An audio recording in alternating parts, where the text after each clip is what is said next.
Kompas Bisnis kembali hadir untuk Anda kali ini bersama saya Asri Gunawan. Dan hari ini kita akan membahas kereta cepat Wush yang ternyata ini jadi beban BUMN Wijaya Karya.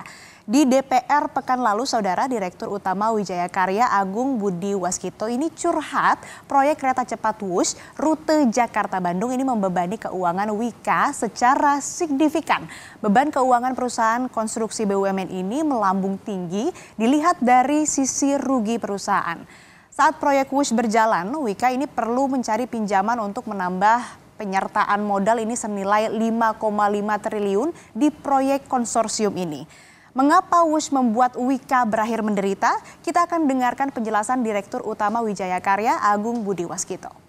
Itu memang yang paling besar karena dalam penyelesaian proyek kereta cepat Jakarta-Bandung, Pak.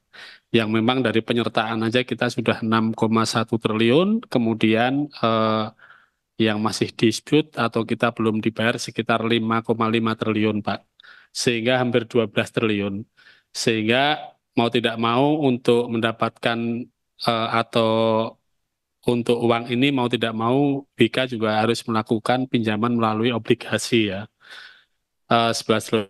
Lagi dengan adanya bisnis properti yang kita memberikan SHL juga cukup besar pada kurun waktu 2019 sampai 2022-an, Pak. Sehingga memang dengan pinjaman yang cukup besar ini, di dalam laporan tadi ada dua komponen. Yang pertama adalah beban bunga yang memang cukup tinggi. Yang kedua adalah beban lain-lain, di antaranya mulai tahun 2022 itu kita juga sudah mulai mencatat adanya kerugian dari PSBI atau kereta cepat yang tiap tahun juga cukup besar. Kita lihat data selanjutnya, Saudara. Rugi perusahaan menjadi tolak ukur sedahsyat apa sih Wika menderita. Kita lihat di tahun 2022, rugi bersih ini mencapai 59,5 miliar rupiah dengan kewajiban 57,5 triliun. Tapi kita coba lihat di akhir tahun 2023. Rugi bersih ini cukup jauh dengan tahun 2023 ini mencapai 7,1 triliun rupiah dengan kewajiban 56,4 triliun rupiah. Kewajibannya atau utangnya ini nilainya hampir sama. Rugi Wika ini melonjaknya lebih dari 11.000% dalam setahun. Dari level 50-an miliar ini menjadi 7 triliun. Itu besar banget loh. Lalu kalau kita bedah utang Wika, rasionya juga di atas 80% dari aset. Gambaran sederhananya seperti ini, aset atau kekayaan Anda Rp10.000, tetapi utangnya lebih dari Rp8.000. Inilah yang diderita oleh Wika. Mismatch pendanaan di BUMN Karya menjadi isu penting yang disoroti. Bagaimana di Wika? Kita lihat data selanjutnya. Mayoritas proyek konstruksi ini sifatnya balik modal dalam jangka waktu yang cukup panjang. Padat modal tapi balik modalnya ini perlu waktu. Masalahnya sifat proyek jangka panjang ini tidak diikuti oleh sifat utang perusahaan yang seharusnya juga jangka panjang agar tidak terjadi mismatch. Di Wika, Saudara, utang jangka pendek ini nilainya jauh lebih besar yaitu 38,4 triliun rupiah. Sedangkan jangka panjangnya 17,9 triliun rupiah. Contoh sederhananya lagi nih, Saudara, Anda membangun rumah kalau dihitung baru akan terbayar dengan gaji selama 30 tahun, tapi Anda ini maksa mengajukan utang dengan tenor 10 tahun. Mismatch, uang keluar dan uang masuk berbeda dalam waktu yang sama. Lalu kapan sih Wush akan balik modal? Kita lihat lagi data selanjutnya. Berdasarkan kalkulasi uji kelayakan yang didapatkan atau dipaparkan PT Kereta Api Indonesia pada rapat dengar pendapat dengan Komisi 6 DPR di akhir 2023, proyek kereta api cepat baru akan balik modal dalam waktu 38 tahun loh. Cukup lama ya, tapi balik modal ini punya syarat berat, yaitu dengan jumlah penumpang harian rata-rata 30.000 penumpang per hari. Tapi kita lihat realisasinya seperti apa. Realisasi semester pertama tahun ini kami ambil data KCIC, ini baru 14.600 penumpang. Ini kurang dari 50%. atau 47% dari target. Artinya perlu upaya dan usaha yang cukup besar ini untuk bisa balik modal. Dan bagaimana Wika ini kira-kira caranya seperti apa sih bisa keluar dari masalah ini? Apa ukuran sebuah perusahaan konstruksi sehat atau sakit? Nah, Kompas Bisnis ini akan kembali usai jeda bersama pengamat BUMN Datanesia Institute Heri Gunawan. Tetap bersama kami. Kompas Bisnis kembali untuk Anda saudara, masih dengan topik yang kita perbincangkan seperti pada paruh sebelumnya. Perbaikan seperti apa sih kira-kira yang perlu dilakukan oleh BUMN Konstruksi Wijaya Karya agar keuangannya ini kembali sehat? Kompas Bisnis akan bertanya langsung ke Heri Gunawan, pengamat BUMN Datanesia Institute. Selamat pagi Pak Heri, terima kasih sudah bergabung di Kompas Bisnis pagi ini. Selamat pagi Mbak Asri, terima kasih. Ya, terima kasih Pak. Pak, ini untuk menilai perusahaan konstruksi sehat atau tidaknya itu dari apa sih? Apakah parameternya hanya lonjakan rugi jumbo atau ada parameter lain? Ya, kalau secara umum ya Mbak, kalau kita ngelihat perusahaan itu kan yang pertama kita lihat itu adalah tentu profitabilitasnya. Nah ini kalau kita lihat ke Wijaya Karya itu ya dia sudah 2 tahun mengalami kerugian. Kemudian juga kita bisa lihat dari arus kas dari operasi. Arus kas dari operasi ini kan berapa sih yang diterima dari pelanggan, kemudian berapa yang dia harus keluarkan untuk pemasok, untuk karyawan dan lain-lain. Ini kalau dia surplus atau dia positif tentu akan baik gitu ya. Kemudian kas dan setara kas. Ini penting kas dan setara kas ini untuk perusahaan konstruksi perusahaan konstruksi ini kan kayak perusahaan migas ya. Dia syarat dengan modal. Jadi dia karena apa namanya semua proyek-proyeknya bernilai besar kan tidak semuanya bisa dibiayai oleh pinjaman sehingga dia harus keluarkan juga modal sendiri. Nah, karena itu kasnya menjadi penting. Karena kas ini juga nanti akan menentukan seberapa kuat dia mampu memenuhi kewajiban yang jangka pendek. Nanti kasnya itu dibandingkan dengan liabilitas jangka pendek. Nah, kalau semakin besar positifnya itu tentu akan semakin bagus. Kemudian tentu juga tidak kalah penting itu juga adalah asetnya. Sehingga liabilitas terhadap aset itu bisa terjaga. Nah, ini akan menjadi terjaga kalau profitabilitasnya tinggi sehingga akan membantu ekuitasnya bertambah. Nah, kira-kira itu kan secara umum itu begitu. Jadi kemampuan dia memenuhi kewajiban baik jangka pendek maupun jangka panjang juga baik. Kalau jangka panjangnya kan bisa dilihat dari rasio solvabilitas ya. Jadi begitu juga dengan kalau yang jangka pendek itu bisa dilihat dari rasio lancar, rasio kas maupun rasio cepat gitu. Nah, jadi yang paling semuanya itu akan salah satu yang mempengaruhinya itu adalah tingkat profitabilitas dan kemudian juga arus kas dari operasi. Ini penting jangan sampai dia yang barang yang dijual itu 1.000 tapi yang dia keluarkan untuk karyawan, untuk bayar pemasok itu sampai 1.100. Nah, ini berisiko tinggi kan untuk terhadap kemampuan dia memenuhi kewajiban dalam jangka pendek maupun jangka panjang. Ya, kalau kita bedah laporan keuangan Wika, ini kan kewajiban utang jangka pendeknya lebih besar, sedangkan proyek yang digarap bersifat jangka panjang. Ada mismatch keuangan. Lalu sejauh apa restrukturisasi utang ini memperbaiki keuangan Wika, Pak Heri? Ya, tentu akan sangat berpengaruh gitu. Memang Wika ini penderitaan ruginya itu yang diderita oleh Wika itu sangat dramatis ya. Karena ada mengalami kenaikan sekitar 11.860% dari cuma 60 miliar yang kemudian menjadi sekitar 7 triliun gitu ya. Nah, itu kemudian sejauh mana restrukturisasi kewajiban ini akan sangat membantu? Tentu sangat membantu, tapi jangan lupa sebelumnya ini perusahaan ini kan sehat. Baru dia mengalami kerugian pada tahun 2022 dan 2023. Nah, seperti tadi yang ditayangkan oleh Kompas, itu adalah penyebabnya beban yang terlalu besar di WUS gitu. Nah, WUS ini adalah program strategis dan penugasan dari pemerintah gitu. Sehingga restrukturisasi utang misalnya Wika terhadap pinjaman dari Bank BUMN. Ya, ini juga harus dapat dukungan dari pemerintah. Jadi pemerintah jangan lepas tangan lah dalam hal ini ya. Itu yang pertama. Yang kedua, ini juga persoalan. Karena Wika pada akhirnya untuk memenuhi kewajibannya itu, dia sejak tahun 2020, 2021, dan 2023, itu kalau kita lihat di laporan keuangannya, itu setidaknya sudah menerbitkan obligasi senilai 9 triliun. ini juga beban yang sangat besar buat Wika. Sehingga dampaknya itu adalah beban keuangan. Nah, beban keuangan ini kan mengalami lonjakan pada tahun 2023. Dari 2022 itu misalnya sekitar 1,3 triliun. Kemudian 2023 itu menjadi 3,2 triliun. Lebih dari 100% lonjakannya. Nah, beban keuangan ini kan yang dia harus bayar itu adalah beban bunga dan biaya-biaya pinjaman lah ya. Nah, karena itu restrukturisasi pinjaman dari Wijaya Karya tentu menjadi sangat penting.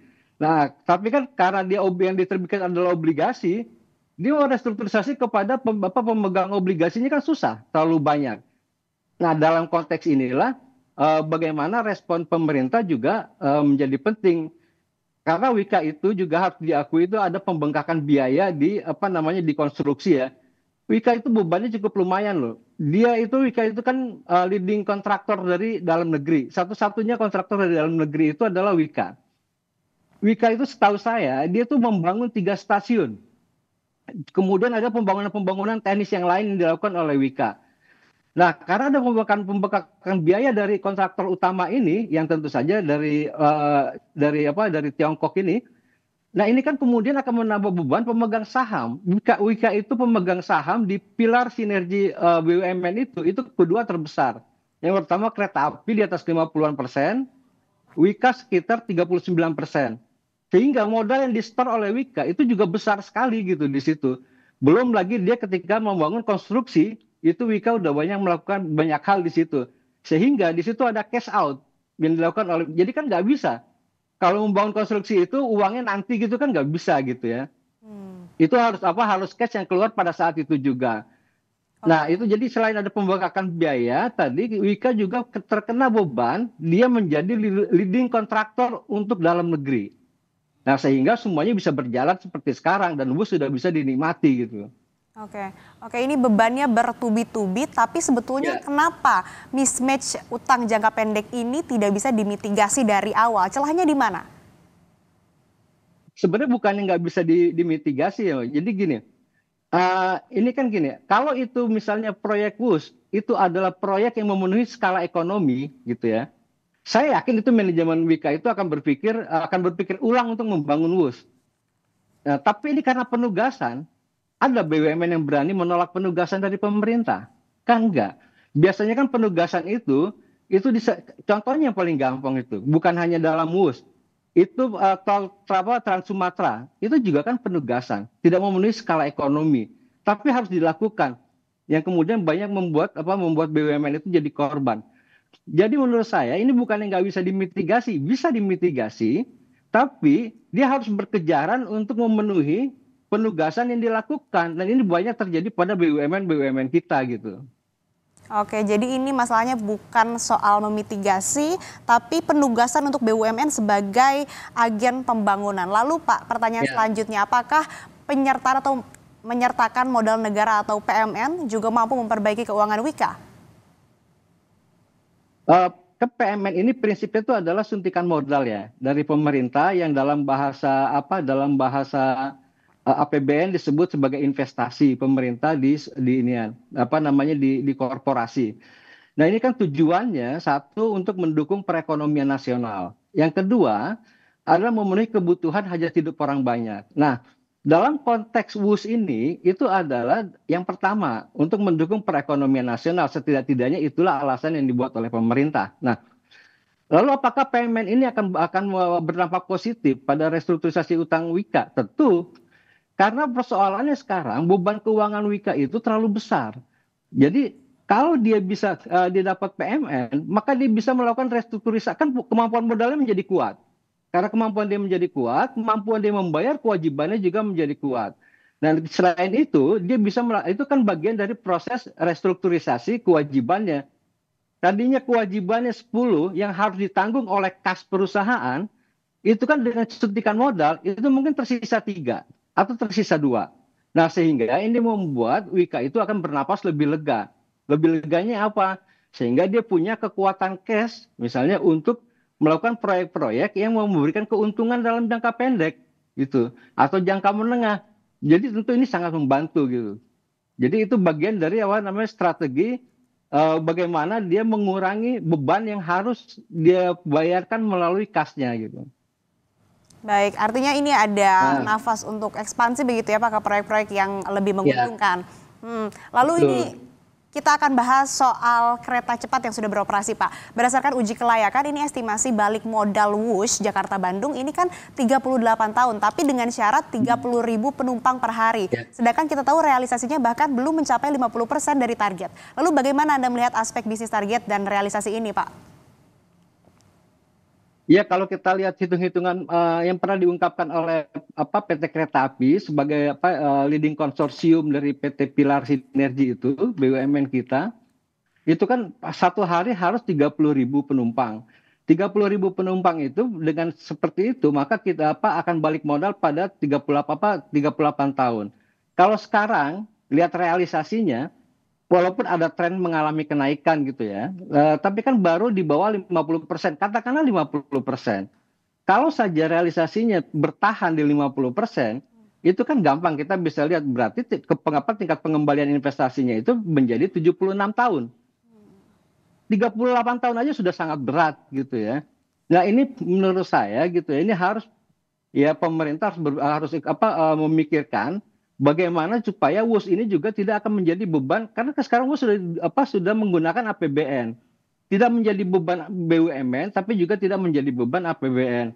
Nah, mungkin yang harus dilakukan diantaranya itu adalah misalnya WUS itu dipanjangin yang rencana itu direalisasikan, misalnya WUS itu dipanjangin dari Jakarta ke Bandung, kemudian dilanjutkan ke Jawa Tengah atau ke Surabaya atau ke Jawa Timur, sehingga nanti memenuhi skala ekonomi. Kalau Jakarta Bandung aja kan orang hanya ingin liburan atau orang yang tinggal di Bandung nginep di Jakarta 4 hari atau 4 malam, kemudian dia pulang ke Bandung pakai WUS gitu ya. Dan itu hanya berapa orang gitu. Hmm. Jadi itu terlalu berat gitu ya, harus dipikirkan strategi itu supaya bagaimana WUS ini secara core bisnisnya itu bisa memenuhi skala ekonomi dalam arti dia mampu memberikan margin gitu ya. Artinya skala ekonomi ini bisa terpenuhi, bisa tercapai kalau rutenya ini lebih panjang. Lalu Pak, kita beralih dari Wika, kita akan bahas ke permasalahan yang lebih luas lagi mengenai masalah BUMN karya. Ini kan ada rencana penggabungan 7 BUMN karya menjadi 3 perusahaan saja. Apa tantangan merger dan keuntungan merger ini Pak? Tentu kalau dia merger itu keuntungannya lah ya dia akan menjadi lebih efisien tentu ya. Terus kemudian dari sisi keuangan juga akan terkoordinasi dengan baik. Yang menjadi tantangan terutama itu dari merger yang direncanakan ya oleh pemerintah itu dari 7 menjadi 3 itu adalah nanti tumpang tindih bisnis yang masih tetap akan terjadi kemungkinannya. Satu itu ya. Walaupun sudah dibagi-bagi tapi kan semuanya itu kalau saya baca dokumennya itu kan semuanya itu bisnisnya ada properti. Jadi nanti subholding satu misalnya yang dipimpin oleh katakanlah oleh PP misalnya gitu ya, oleh PT PP itu juga nanti akan bisnis properti. Kemudian di bisnis adikarya juga ada bisnis properti gitu. Nah, ini Hutama Karya juga begitu. Nah, itu ada redundant gitu di situ ya. Nah, itu satu hal juga yang perlu dijaga. Nah, makanya kalau menurut saya itu harus dipertimbangkan ulang model konsolidasi. Konsolidasi baik, tapi dipikirkan modelnya itu harus dipikirkan ulang. Misalnya gini, kenapa kita udah punya benchmarking kok di BUMN? Misalnya mau berdasarkan segmen usaha, berdasarkan lini usaha.